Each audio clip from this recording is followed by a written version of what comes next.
I am the Tofu Golem. Please enjoy the video.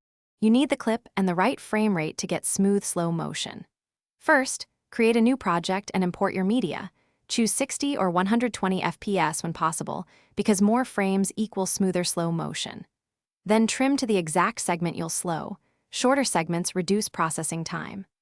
Once trimmed, place the clip on the timeline and enable full resolution playback if available so you can see accurate motion while you adjust speed. Now adjust speed and choose interpolation. Select the clip and drag the speed control to 0, 5 or 0, 25 depending on the effect you want. Lower values create more dramatic slow motion. Then enable frame interpolation or optical flow so the app generates intermediate frames and avoids stutter. If you need ramped slow motion, add keyframes to the speed parameter so the motion eases in and out. This preserves natural movement and prevents abrupt tempo changes, making your result look cinematic. Finish by exporting with settings that match your project.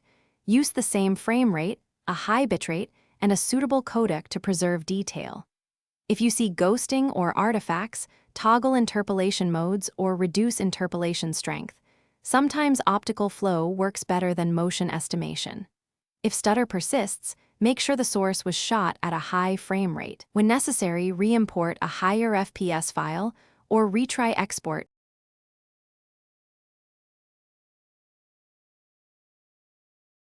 Thanks for watching.